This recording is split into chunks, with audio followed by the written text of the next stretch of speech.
Well, I think from fabulous sex, everything is possible. I can't count how many times I've seen it in my own life. I believe that when we can hear our bodies, when we can really see ourselves, show up in our sexuality with truth and integrity, we feel that. Yeah. And we want more of it. And I think we want more of it in all parts of our lives. It doesn't just stay in the bedroom. I think that's impossible. Or I think if we try to keep it in the bedroom, that's going to be pretty uncomfortable pretty quickly. I'm Cindy Darnell, and welcome to The Erotic Philosopher, the podcast where we examine and explore sex and relationships through social, cultural, political, and other lenses, and discover ways to solve some very diverse erotic quandaries. Today's guest is Adam B. Adam is a sacred intimate based in New York City. His work centers around guiding clients into accessing and creating deeper levels of pleasure in their bodies and in their lives.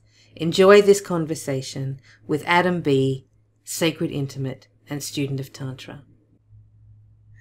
Adam B., welcome to The Erotic Philosopher. I'm really glad to be able to carve out some time with you and for us to dive deep into this world of, sex and pleasure and meaning. And I think one of the reasons that I wanted to invite you in particular to come and do this show is where I think you and I share a resonance around this work is in the depths that you like to explore. So for people who are meeting you for the very first time, what would you like us to know about you and how you work? Well, thank you for that question, and thank you for having me. As you know, I hold you and your work in such high regard, so I'm thrilled to be here. What do I want people to know about me? I think right now for me and my work, this journey into pleasure, this journey into fulfillment and bliss, wherever that may take us, I think requires or asks us to go into those depths that you mentioned, those depths of our physical body, but also the subtle bodies above that, the emotional and energetic bodies. And what are those desires? How are they showing up? How can I honor all of myself, not just this physical body that's held by skin and bones, but what else is there? What else can I show up for and create in my life? I think that's where a lot of my questions are right now. And in terms of the kinds of things that have created passion for you in this work, the kinds of discoveries that you have either had for yourself or facilitated for other people, what stands out to you as some of the most powerfully transformative experiences you've had or been witness to? Mm-hmm. Well, what's coming up for me is coming into awareness or noticing that how these transformations that we can come into, these transformations that many of us desire to have, are, I think in the end, not that complicated. They're not that hard. I know for me and my experience, and I know with clients, it can seem really challenging or almost impossible to walk down that path of pleasure or fulfillment. But what I notice is that when we can come together and create a safe enough space, a space where we can slow down and be present with the desires in our body, where we can ask for those things, that we can move pretty quickly, that we can take those steps, and that it can be a lot of fun. Until we hit that next wall, and then we have to do it all over again, which it can also be fun, but if not challenging. Yeah. And I think, you've really spoken to a couple of things that I have also noticed, is that when you say, it's not that hard. And I agree with you. And yet still people carry such intense avoidance around moving towards this thing that they want. In my experience, people, they have this sort of almost intuitive knowing that there is something there to connect to. Whatever their background is, whether they're a religious person or a spiritual person or an atheist, whatever, there is this sense that especially sex holds some kind of, omnipresent, almost magical quality. Across cultures, I think that this is true. Sex is revered in almost all cultures and reviled, probably in equal amounts. And then we have these struggles with it. But then once we walk up to the temple gates, as it were, and we take the step to walk into the temple, it is remarkable how quickly everything changes.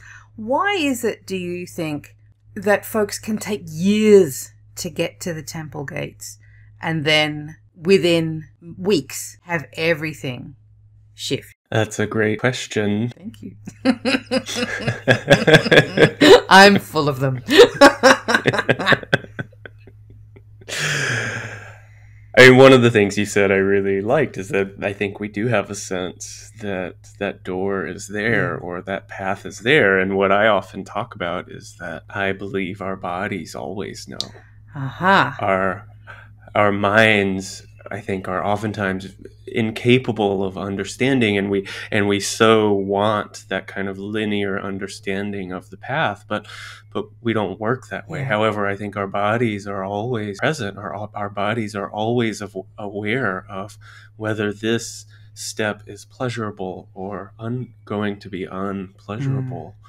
And I think learning to trust that part of ourselves, learning to trust that part of our body, is that part can be really hard to let the mind take a break. And so I think when we do take that step into it, when after the years of work that we do to build the courage or whatever we need to step into that, then in weeks our lives can be transformed, because that is the manifestation our bodies have been asking for.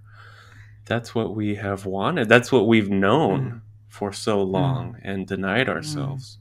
I agree. I think I remember some of my earliest experiences in this aspect of the work, not my private sexual experiences like as a teenager, which I guess were pretty mediocre, which comes with the territory, but deliberately learning how to really be with my body and be with my own experience and quieten down the part of my mind that wanted to try and make sense of things, which I think is a quintessentially human longing. We want to understand stuff. I think what you and I are saying here is trying to understand stuff is not what the problem is, but overemphasizing the mind, overemphasizing thought and reason and logic is where a lot of people come unstuck with this. And that if saying, and I agree with you, going into the body as the first point of inquiry rather than the last point of inquiry, which we tend to do it in reverse. We always go mind first, body later. But there is so much power to be had when we do body first. How did you find your way into this work? Can I add one more thing to what you just said? Absolutely.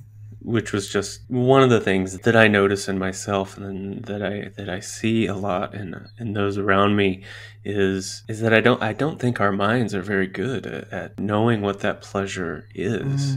I think we want to create that rational or logical understanding of what my desires are, while I think our minds are very good at creating the containers, creating the experiments we need to receive that pleasure. I think there's a huge difference between thinking about what I want and actually feeling what I want in my body. And I think so many of us get stuck in the thinking about what we want, which then leads us into all of those shadows of shame and guilt and fear, whatever it may be. That was a large part of my journey into this work.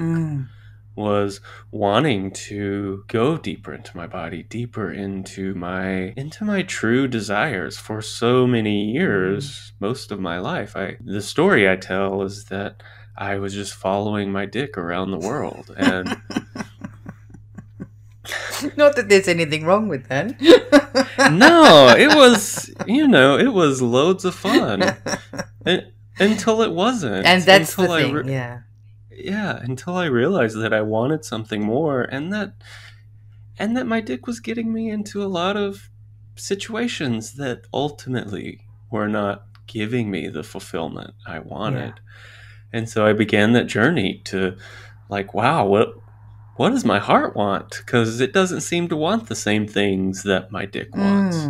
And learning to have that relationship develop, learning to have my dick and my heart and my throat and all of my other chakras actually communicate with one another, versus just following that sexual energy, which is great. And I still follow it and use it. I just use it in a different way. And I try to use it more in service to the rest of my body versus that singular torch that I'm following. I'm really curious to hear more about how one would take an approach perhaps to start doing that, whether you want to talk about your own experience or more broadly about the experiences of the people that you work with in terms of technique. Because I think for a lot of people listening, what you just said is incredibly profound, and they are listening thinking, oh my gosh, I want to try that, but I have no fucking idea where to start. I think the answer to that is certainly going to be different for every person, everybody. I know for me, it took bringing a lot of awareness and intention into this question of how do I want to listen to these other parts of my body. Now, when I started that journey, I had no idea how to listen to my heart. And it took a lot of persistence and consistency in meditation, in breath, in being present with that part of myself and trusting the process little by little. I think like any language, we have to study that. And at first, we're not going to know how, if we haven't been listening to our hearts or our throats or our genitals, we're not going to know that language right off the bat. And I think like any relationship or any language, the more we continue to come back, the more I wake up in the morning and breathe into my heart, notice what it feels like. That gives me so much information to know when that shifts, when it changes.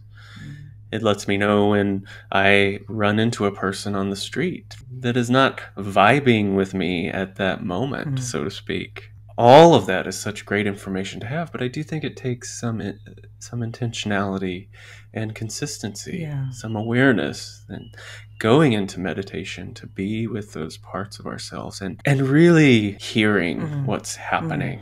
I think this is such a thing, in the ways that I've seen it manifest in different, different kinds of bodies, and for the sake of ease of conversation, to split it between men and women. Rarely do I see, and have I met over the years that I've been doing this work, women for whom their sexual behavior has been out of control. It does happen, but it's rare. Whereas with men, I will see that happen a lot more. When you were saying about, following your dick around the world, and that's not to say that it's bad, but at times it can become a distraction when you're ignoring so many other parts of yourself. And in contrast, what I see with women, or certainly people who've grown up in estrogen-based bodies, the tendency can be to omit the genitals completely and live only in the head, that there's almost nothing going on from the neck down. What you're describing about bringing one's whole self, regardless of your gender, regardless of your upbringing, bringing one's whole self to any kind of intimate encounter, including erotic encounters, seems to be something that helps us get through the temple gates. Would you? Yeah. And I think you said it beautifully. One of the things that it was making me think of is how we eat food, for instance. And I'm just going to use the example of dessert. If I'm following my sexual energy around the world and it's pleasurable and fun, but if that's the only thing I'm eating, that is ultimately going to create a lot of suffering. And if I'm only eating carrots, that is eventually also going to create a lot of suffering. And we need to listen. I believe that it can be so helpful on this path to be aware of that right relationship. And I think certainly, each body is going to be different, and it's going to have different levels of energy in different parts of the body, and they don't all have to be the same. They don't have to be balanced in that traditional sense of the term. But understanding what I need in those different parts of the body at that time of day, at that time of year, in that space. I think that is so helpful, if not necessary, to move through that transformation. And when we can and do have these sorts of breakthroughs, what are the trickle-down effects for other areas of our life? If we enter this world of knowing through the body, what else becomes possible to us besides fabulous sex? Well, I think from fabulous sex, everything is possible. I can't count how many times I've seen it in my own life and in other people's lives, is learning to navigate the desires of our body, what brings us pleasure in our body through sex, will, of course, radiate out into money, career, relationships, our understandings of love, our understandings of everything around us. I believe that when we can hear our bodies, when we can really see ourselves, show up in our sexuality with truth and integrity, we feel that. Yeah. And we want more of it. And I think we want more of it in all parts of our lives. It doesn't just stay in the bedroom. I think that's impossible. Or I think if we try to keep it in the bedroom, that's going to be pretty uncomfortable pretty quickly. And I think that compartmentalizing of sex from the rest of our lives really leads a lot of people into a lot of discomfort, whether they're pursuing an erotic path like we are talking about now, or they stay on a more conventional path. That sense of compartmentalization is, I mean, it's quite literally disembodying. It makes being on the ground quite difficult and quite complicated. I know that one of the things that you're especially passionate about is talking about what we want and bringing that into fruition, allowing it to be seen and witnessed and said. Talk about your commitment to speaking to our desires and our truths. Well, for me, that I think this is the key to what you just mentioned. If we want to transform all of these parts of our lives, understanding what we want is going to be the critical piece of that. I often talk about this as kind of a 3-step process of knowing what I want to feel in my body, asking myself, what do I want to feel? Not going directly to the mind of what do I want to do with you, but what do I want to feel? Is it peace or calm or excitement, arousal, pleasure, pain? I think there's, of course, a spectrum there, but when I know that what energetic vibration I want to create, that can offer an anchor into the rest of it, getting to the second step of then actually asking for something, asking you for something that I might want to do with you. If I know what I want to feel in my body, that piece becomes easier, partly because feeling it in the body adds, I think, a sense of trust. It's not a thought. It's not an imagination. I can feel it. Like, I know that I want this. This feels true. And I think that can help me get over a lot of those hurdles, a lot of that resistance that shows up. And then I think the third step of that being the receiving, which I think is so critical, is not talked about enough. This idea that sometimes we do all of this work to manifest our desires, to get what we want, and then it begins to come and we disappear, or we become disembodied because we literally can't be present with that much pleasure. So we start thinking of other things, or we actually physically walk away. I can't tell you how many times in my youth or younger days that I was begging for a certain type of person to come into my life, and then they would, and then all the shame would come up and all of this unworthiness, and I would literally not return phone calls. And I see that happening all the time, and I see it in myself. Of course, it still happens to me. And this work is not so much about, I mean, to my mind anyway, and you can disagree or agree, striving for perfection in this and striving for a perfect solution, but rather being bold enough and brave enough to experiment with really doing that level of inquiry around how do I want to feel, and then how can I show up for myself and for the person who is offering said thing to me, and how can I show up for them too, is really par for the course, and it can be a little messy sometimes, huh? Well, I hope it's messy, to a degree. And yeah, I think there is never going to be that perfection. My Tantra teachers, one of the main principles they talk about in this lineage of Tantra I'm in is that everything is an experiment. Yeah. It's not going to be perfect. It's not going to be linear, Yeah. and that's okay. Yeah. It's just an experiment, and we're going to do the experiment and gather the data, see if it works for me, if it doesn't work for me, and then do another experiment. And it's interesting, I mean, calling it Tantra, which of course it is, and again, for people who are listening and either who are sort of somewhat familiar with Tantra, or they're thinking, oh, that's what Sting does, or they think, oh, that's too woo-woo for me. What we've been talking about essentially is the principles of Tantra, and it's incredibly profound, and there's so nothing light and fluffy about it. With Tantra, the reluctance perhaps for some people, or the enthusiasm perhaps for others, to either jump in as a way of bypassing discomfort because it's a spiritual practice, or for those who may be repelled by it because it's a spiritual practice, short circuits our ability to be with the teachings and the experiences that Tantra brings. For people who are listening who may think, yeah, Tantra is the answer to all my problems, or Tantra is for hippies, I would never do that, what would you say?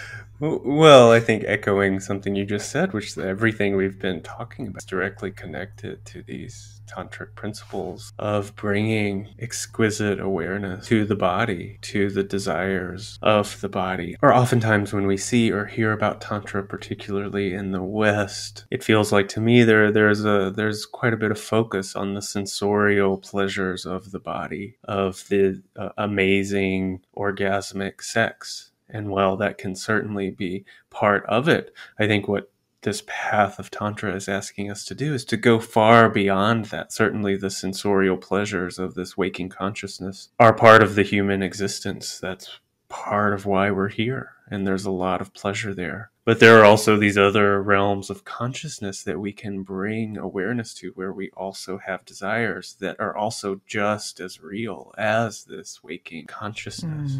And moving down that path until we can experience the waking, the dreaming, and the dreamless sleep states all at the same time. When we can do that into the state of what is called turiya, when we can find that moment of turiya. Of course, once we find it, then we get out of it because we realize we're in it, and then we have to go back again. But damn it.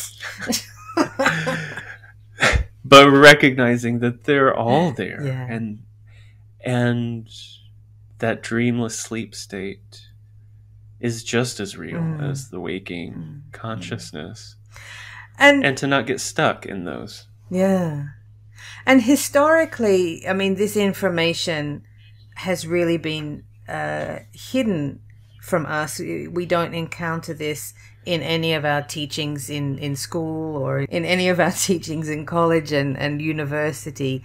And we really tend to not encounter these kinds of teachings in a lot of spiritual practices either. A lot of the spiritual practices can tend to dismiss the needs of the body and our desires, which ultimately I think leads to a lot of shame about the body and shame about desire, especially erotic desire. Desire for money is considered acceptable on some level, but not desire for sex. What do you do with people who experience a significant amount of shame around their desires?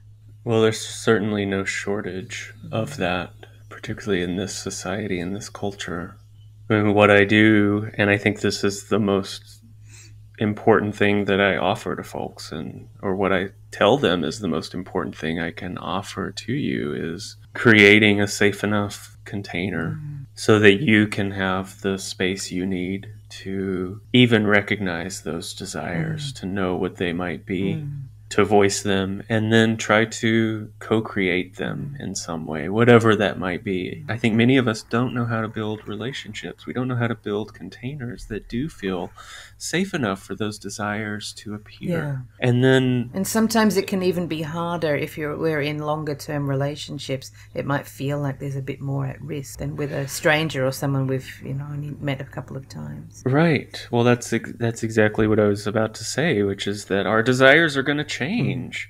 And if we haven't set up that relationship to have space for that, that is going to feel really scary in my experience. It's going to feel really scary to voice some new desire that appears because I'm going to be afraid that it's going to rock that foundation. And to that end, Adam, I actually have a letter from a listener in London that moves in that direction. Would it be okay if I shared that letter with you? Yes, please. Here we go. Are you ready? I am. Dear philosophers, I'm a 28-year-old gay cis man based in London. I follow a lot of sex educators on social media and I read a lot about sex positivity, and I think I'm generally pretty cool with sex. I've been with my male partner for about 2 years and have identified as gay since I was about 15. But recently, I've started getting into watching hetero porn when my partner is out, which is hard because of lockdown. I don't usually keep secrets from him, but I'm scared to tell him about this, and I'm pretty worried about what this means for me and for us and our future. Can you help? Adam, what comes to mind or body when you hear this quandary? Oh, it's such a great question, and I think really cuts to the heart of a lot of what we have talked about. And the first thing that comes up is that concept or this understanding that our desires are going to change. And I think we need to normalize the fact that desires do change from year to year, from month to month, from minute to minute. And whether that's what I want to watch in porn or what I want to do with you, if we haven't set up a relationship that allows for that movement, that expansion, it's going to feel scary to change that. Now, a lot of folks who work with me, who come into this work, they are in relationships they're in long-term marriages, and where those grooves are set, these habits of how they found pleasure 30 years ago are still there. Yeah. And while that's comfortable for them, it's very unpleasurable, and they don't know how to honor these new desires that are showing up. It's that distinction, isn't it, between comfort and pleasure, because they're not necessarily the same thing. I think that's so important. And, with this person's letter, what stood out to me was when he says that he waits for his partner to go out because they're in lockdown together. I mean, I think there's an element of that a lot of us have been living with this year, where, especially partners who are cohabiting are just not getting enough space apart from each other. So that's one part that's stressful. And then the other part that stood out to me is that he's watching hetero porn. But to my mind, it doesn't necessarily mean he wants to have sex with a woman necessarily, or do anything with a woman. He just enjoys watching it. And I think perhaps, I don't want to do any analysis of what it means, but what I have seen in all the years of work that I've been doing is that what we enjoy watching and what we actually want to do are not always the same thing. Often they're not the same thing at all. Yeah, absolutely. And I think that's okay. Yeah. And I think being able to talk about it, or perhaps being able to ask for that space in that relationship to be able to watch straight porn can be an important step, instead of being fearful of what it might appear to look like to other people. We can be stuck in that story. We can write novels and sequels and prequels about what other people are going to think about my desires. But if we don't go in and ask for that space to realize that desire, I think that's just lead us down that path of suffering. Yeah. And the other part of that I experience and that I notice is that I think when we show up with vulnerability, if we can step into these relationships, no matter how old they are, and be truly vulnerable with our desires, I think most people will certainly feel that in their body and honor that. Yeah. If they love us, they will try to show up for that. If I show up with you, Cindy, and say, like, something strange is happening that I don't fully understand, and I really want to tell you about it, but this is really hard for me to talk about. Can you listen to this? Now, that's a powerful statement that I think most people would want to be present for. Now, certainly not all, and if they're not able to be present for it, then that's also really great information. Yeah, exactly. Especially if it's somebody that you want to have that kind of relationship with. If they do tell you, I can't hold you in this, it does allow for some reframing perhaps of what the relationship is and the kind of relationships, and sometimes we actually can have those deeper connections more easily with people that don't know us as well. And there's nothing wrong with that. It's not necessarily a solution to everything, but being able to reframe, and we're sort of going off on a tangent away from the letter, but being able to reframe what relationship even means, and how we do intimate relationships is also something that really dances with how we do sex as well, and how we allow ourselves space to be free and to grow and to experience multiple parts of our erotic identities, even if they don't match how we think we are or how we should be, like this person writing the letter saying that they're watching hetero porn, that they're not saying, oh my God, I think I'm becoming straight, but they're saying, I don't know what this means, And part of being able to sit with not knowing is really so much of the work that you do, huh? Yeah, I think that's such a great point. We don't have to completely understand our desires. That is okay, as long as we have consent from, if we're manifesting our desires with another person, as long as we have their consent, I think it's okay. We don't have to fully understand in that linear way that the mind craves so much. Yeah. We can just experiment and see, is this for me? Is this not for me? Yeah. Adam, I could talk to you all day. And in fact, often you and I do talk all day. But in this context, all good things must come to an end. And unfortunately, this is the end of our interview together. I am sure that people listening want to get all up in you, on you, around you. Where do people go, and what offerings do you have for people? Well, thank you for all of this, Cindy. As you know, it's always a pleasure for me to speak with you. How to find me, you can find me at adambee.com, ADAMBEE.com. I'm on Instagram and Facebook at AdamBeeNYC. Folks can work with me virtually. I offer virtual one-on-one sessions, as well as for in-person work. I'm only offering a full-day retreat option where we're together for 10 hours, locating desire, asking for it, co-creating that in whatever way that looks like. And I also offer groups. Sometimes I offer one-off groups, but I'm tending toward more closed group settings where we'll be together for 5 to 7 weeks or more. So if you're interested in any of that, please check out the website. All the information is there. I keep it updated. And if it resonates, you can set up a consultation. And the link will be in the show notes as well. Adam, I just adore you, and I adore you taking time out of your day to come and talk with us. And I also really appreciate your dog, Boki, who is the sweetest Shih Tzu I've ever met, with the cutest little face. If you follow Adam on Instagram, you'll see she's got a whole highlights reel, because she's she's the queen of Adam's life. She is. Hello, listeners.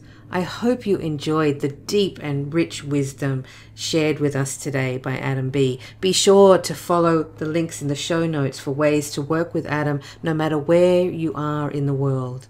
If you're enjoying The Erotic Philosopher, be sure to rate us on your favorite podcast platform and make sure to subscribe so you never miss an episode. If you would like to submit an erotic quandary, you can follow us on social media at The Erotic Philos. That's The Erotic PHILOS on Instagram and Twitter. To submit a quandary for The Erotic Philosophers to ponder, head on over to my website, cindydarnell.com, CYNDIDARNELL.com, and click on the podcast tab where you'll catch all the previous episodes of The Erotic Philosopher and find a link to leave your quandary. You can also check out my services for ways to work with me for individual, couples, and group consultations, and also my online pleasure school, a suite of classes for you to take at home, ready to go from wherever you are in the world. Thanks for listening.